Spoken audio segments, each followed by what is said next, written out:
ఏపీలో ఇప్పటికే political heat start అయిందని చెప్పాలి. ఎందుకంటే మరో నెల రోజుల్లో జరగనున్నటువంటి సాధారణ ఎన్నికలకు వివిధ రాజకీయ పార్టీలు తమ తమ అభ్యర్థులను ఇప్పటికే ప్రకటించింది.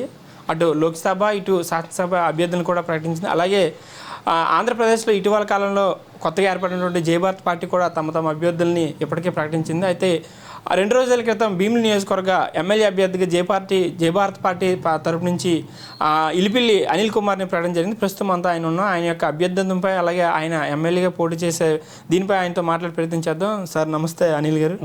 ముందుగా మీకు కంగ్రాచులేషన్స్. ఎందుకంటే భీమిలి నియోజకవర్గ ఎమ్మెల్యే అభ్యర్థిగా మీ యొక్క పార్టీ అధిష్టానం మిమ్మల్ని టికెట్ మీకు అనౌన్స్ చేసింది. సో ఎలా ఫీల్ అవుతున్నారు మీరు? నేను చాలా హ్యాపీగా ఫీల్ అవుతున్నానండి. సో మొట్టమొదటిగా ఏంటంటే భీమిలి ప్రజలందరికీ కూడా ఇదొక శుభదినం అనే నేను చెప్పాలి. నా వ్యక్తిగత విషయం కూడా కాకపోయినా సరే నేను స్థానికంగా ఉన్న నన్ను ఎంచుకొని ఇక్కడ నాకు ఈ పార్టీ టికెట్ ఇవ్వడం అనేది నేను చాలా హ్యాపీగా ఫీల్ అవుతున్నాను. అంటే ఒక ఎమ్మెల్యే స్థాయి వ్యక్తిగా ఈరోజు మీరు నియోజకవర్గంలో తిరగబోతున్నారు. మీ యొక్క ఎన్నికల ప్రచారం కూడా ప్రారంభించే దగ్గరలో ఉన్నారనమాట. అంటే ఒక ఎమ్మెల్యే స్థాయి వ్యక్తి అంటే ఇంత చిన్న వయసులో అంత ఈజీ అయినటువంటి విషయం కాదు. సో ఎలా ముందుకు వెళ్ళబోతున్నారు? అంటే ఒక ఎమ్మెల్యే స్థాయి వ్యక్తిగా మీరు ముందుకెళ్ళి రాజకీయ పరిణామాలన్నీ ఎదుర్కొనే పరిస్థితి ఉందా? నేను ఖచ్చితంగా ఇక్కడ నేను చెప్పాల్సిన విషయం ఏంటంటే అండి, ఇప్పుడు ప్రధాన పార్టీస్ నుండి చూసుకుంటే ఒకవైపు గంటా శ్రీనివాసరావు గారు, ఇంకోవైపు అవంతి శ్రీనివాసరావు గారు ఉన్నారు.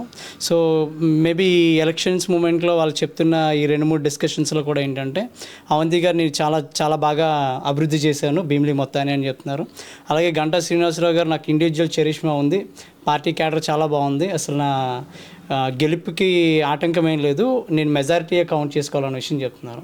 అయితే నేను సూటిగా మీ ద్వారా ప్రశ్నించగలిగింది ఏంటంటే అవంతి శ్రీనివాసరావు గారు కానీ లేదా గంటా శ్రీనివాసరావు గారు కానీ ఎలక్షన్లో ఏ ఒక్క ఓటుకి కూడా ₹1 కూడా పంచకుండా ఎలక్షన్కి వచ్చే ధైర్యం వాళ్ళకు ఉంటే ఖచ్చితంగా వాళ్ళ విజయాన్ని నేను ఒప్పుకోగలుగుతానండి.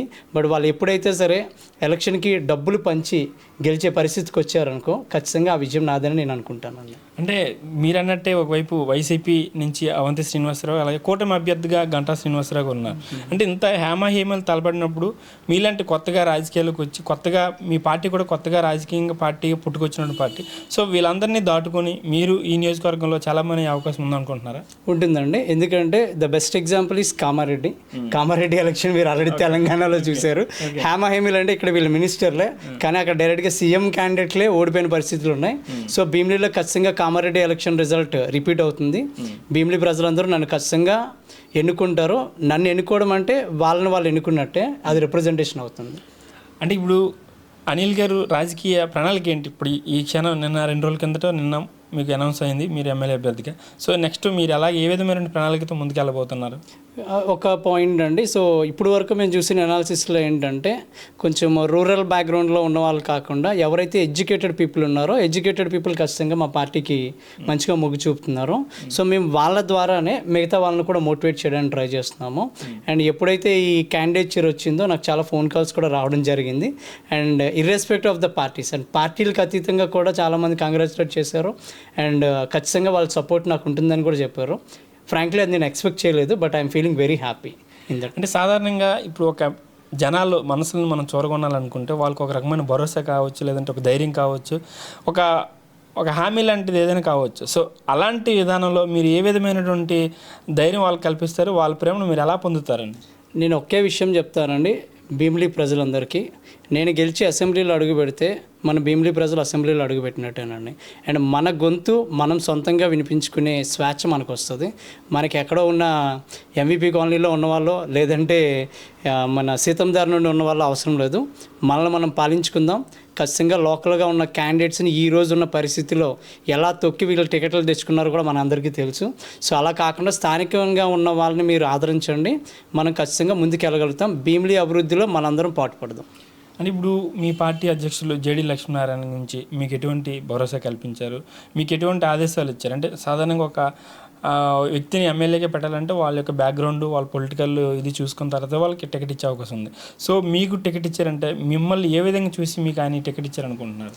నేను నా educational qualification point of view and నా ప్రొఫెషన్ పాయింట్ ఆఫ్ వ్యూ అయితే నాకు ఇవ్వడం జరిగిందండి.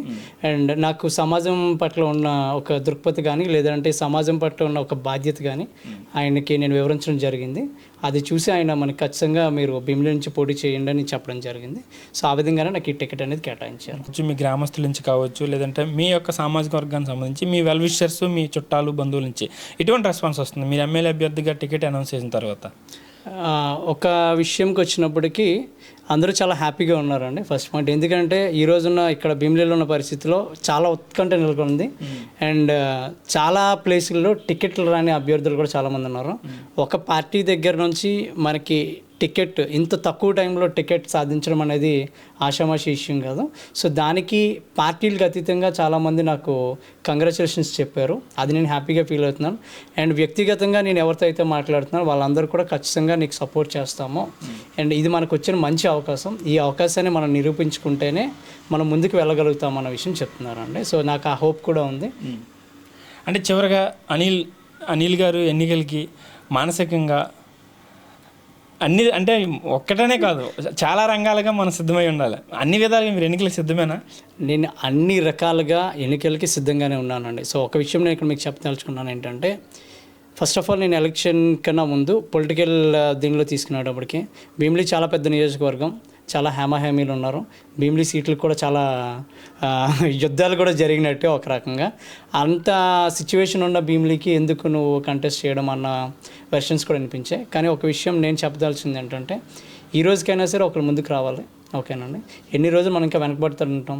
ఒకరు అడుగు పెట్టాలి, ఆ అడుగుని చాలామంది ఫాలో అవుతారు. సో అది ఒక్క నినాదంతో నా ఒక్కడి కోసం నేను ఈ పోటీ చేయట్లేదండి, మనందరి కోసం, భీమిలి ప్రగతి కోసం, భీమిలి యొక్క అభివృద్ధి కోసం మాత్రమే నేను ఈ పోటీలోకి పాల్గొంటున్నాను. ఎందుకంటే ఇంత పెద్ద యోధానుయోధులతో పోటీ పడడం అంటే మామూలు విషయం కాదు. అండ్ చాలా విషయాలు కూడా ఉంటాయి అనఫిషియల్గా. బట్ ఒక విషయం, నేనైతే ప్రజలకు సేవ చేద్దామన్న ఒకే నినాదంతో ముందుకు వస్తున్నాను. ఖచ్చితంగా ప్రజలు ఆదరిస్తారన్న నమ్మకం నాకు 100% ఉంది. ఆ టైప్ ఆఫ్ పాజిటివ్ వైబ్స్ కూడా నేను ఫీల్ అవ్వగలుగుతున్నాను. నేను అందుకనే ఎట్టి పరిస్థితుల్లో క్యాండిడేచర్ ఆగకుండా ఇంకా ముందుకు వెళ్ళడం జరుగుతుంది. కమిషన్ మనకి కేటాయించిన గుర్తు బ్యాటరీ టార్చ్ అండి. ప్రజల జీవితాల్లో వెలుతురు నింపడానికి ఒక ఇండికేషన్ లాగే మాకు బ్యాటరీ టార్చ్ సింబల్ అనేది ఇవ్వడం జరిగింది.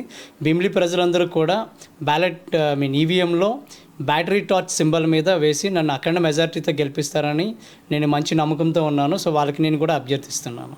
ఇటువంటి హేమలు తలపడినప్పటికీ మాజీ మంత్రులు, మాజీ ఎమ్మెల్యేలు ఇటువంటి వారిని పొలిటికల్గా తలపడినప్పటికీ కూడా నేనైతే మాత్రం సేవా దృక్పథంతోనే రాజకీయాల్లోకి వచ్చాను. నన్ను ప్రజలు అంతే ఆదరాభిమానాలు చూపిస్తున్నారు. అంతే నాకు కూడా కుటుంబ సభ్యుల నుంచి కావచ్చు, అటు పార్టీ క్యాడర్ నుంచి కూడా మంచి రెస్పాన్స్ వస్తుందని అనిల్ చెప్తున్నటువంటి పరిస్థితి. అయితే ఏపీలో జరిగేటువంటి 2024 ఎన్నికలకి భీమిలి నుంచి జై భారత పార్టీ ఖచ్చితంగా విజయం సాధిస్తుంది. అటు విద్యారంగం నుంచి, ఇటు యువత నుంచి, అటు నిరుద్యోగుల నుంచి కూడా నాకు మంచి స్పందన లభిస్తుంది. వాళ్ళందరూ కూడా నాతో పాటు అండగా ఉంటారు, నాకు మంచి మెజార్టీతో గెలిపిస్తారనేది ఏమో వ్యక్తం చేస్తున్నటువంటి పరిస్థితి ప్రస్తుతం జై భారత పార్టీ భీమిలి అభ్యర్థి అనిల్ కుమార్ చెప్తున్నటువంటి పరిస్థితి. కెమెరామెన్ జగదీష్తో సత్యం, విశాఖపట్నం, ఏబీ.